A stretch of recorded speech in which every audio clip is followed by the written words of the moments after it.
located with the suspect's personal property. The suspect, Carlos Arevalo Carranza, stalked this San Jose neighborhood and his victim.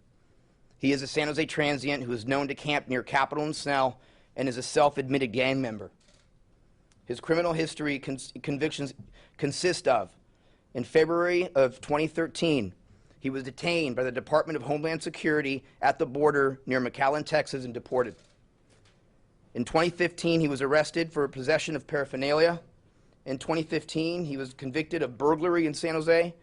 In 2016, battery of an officer, resisting arrest, and entering and occupying a property.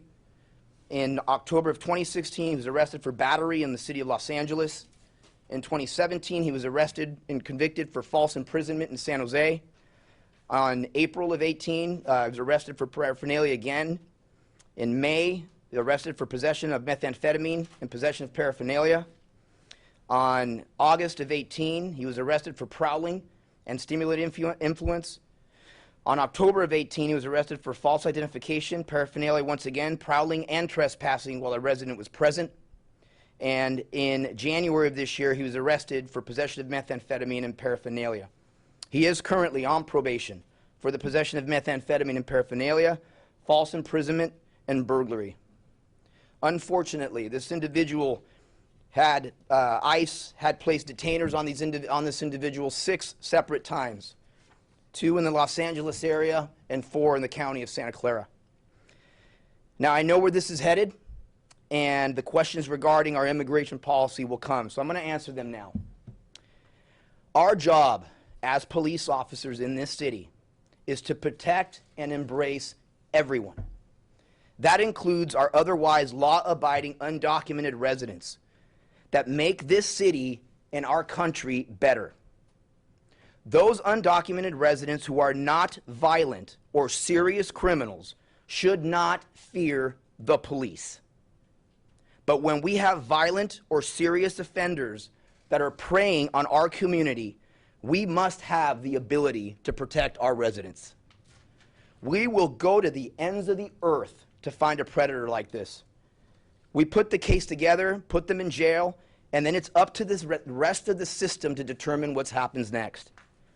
The city of San Jose and our police department has no control over how the county interacts with federal immigration enforcement and deportation of violent or serious felons like Carlos Eduardo Carranza.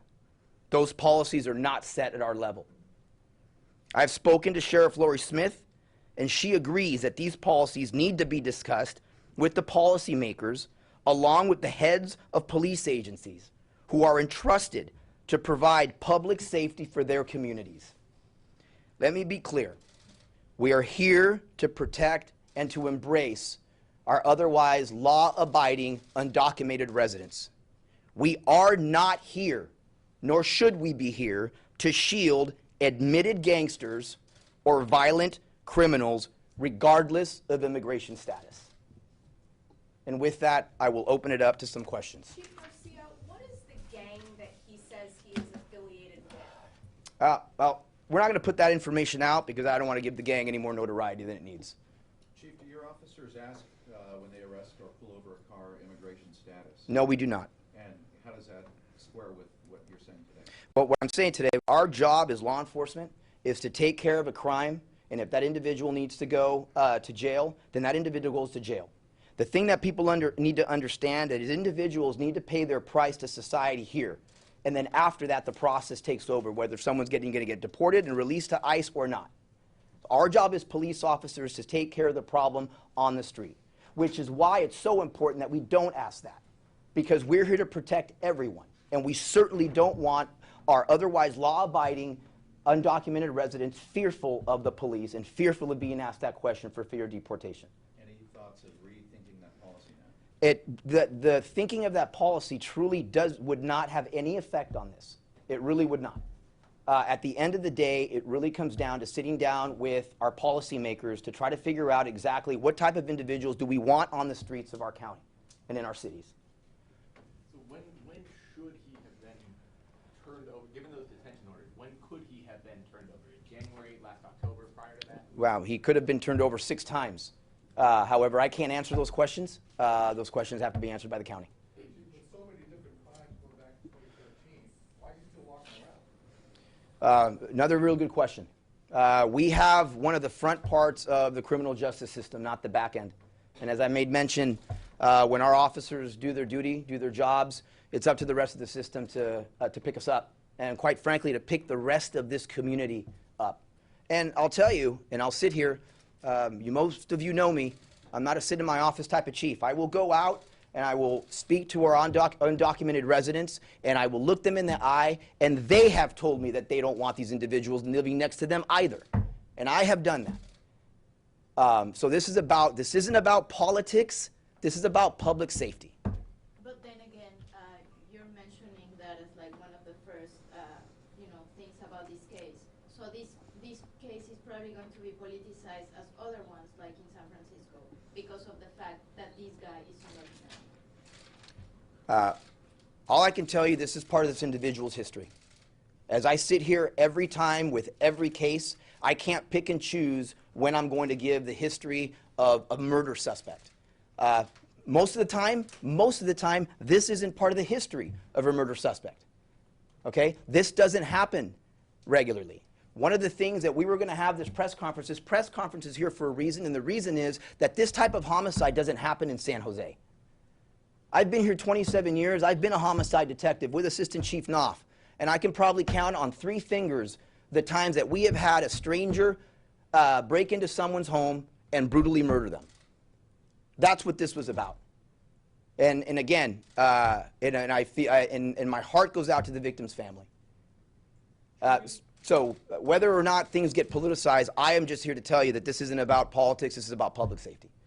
Chief, if the suspect was detained by DHS, I believe you said he was deported from McAllen, Texas in 2013.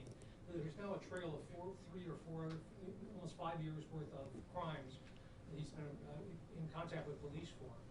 Does that in any way change your opinion regarding cooperation with ICE regarding holds and either serious or dangerous?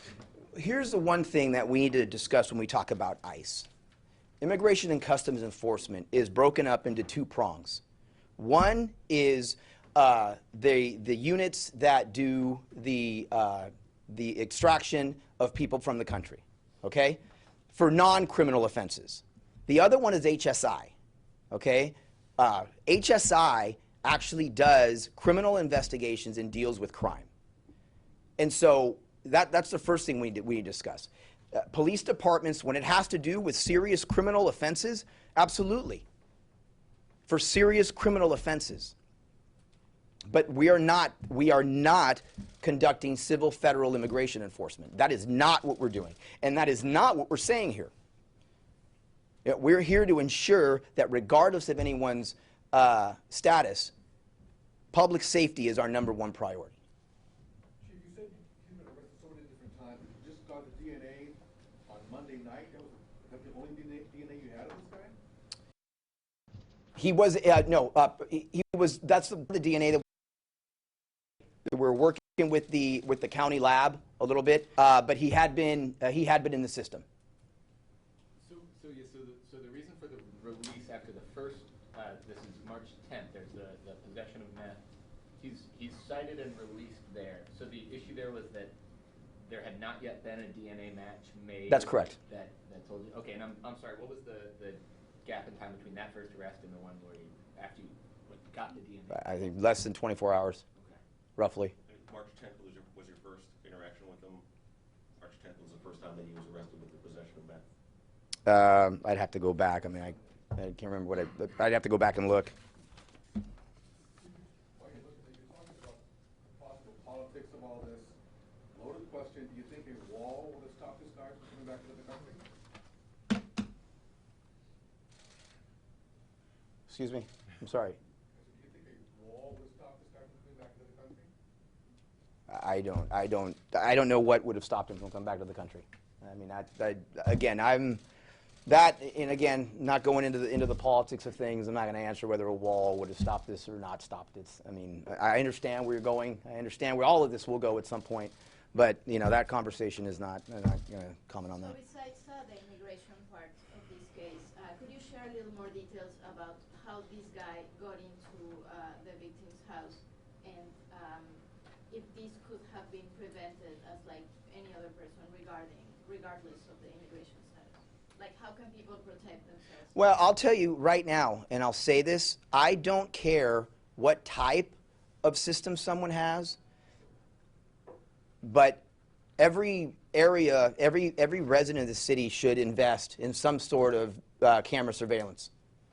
I can't tell you how invaluable having that was for us and is for us. Not only as a deterrent, but then to also help solve crimes.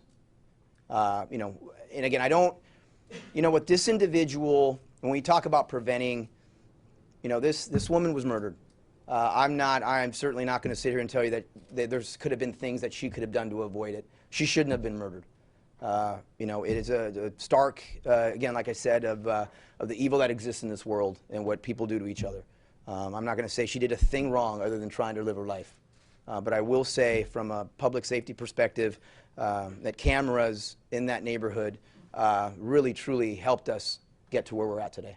Chief, was this a completely random murder? Was there any relationship that you've been able to tie together these two individuals? We're still looking right now, but I'll tell you, we're struggling to find a relationship. We're struggling to find a connection, rather, would probably be the best way to put it, between the suspect and the victim. Was there a sexual assault? We're not going to comment on that. One, we don't know yet, and two, I wouldn't comment on that yet right now. Well, Chief, define what you mean by stalking in this case. He was stalking her per se, or just stalking in the neighborhood? Well, as you look at the video surveillance, as I have, you know, the individual certainly, you know, knew where he was going. You know, and when you know, from the experience that we have, quite frankly, when we can't find a connection,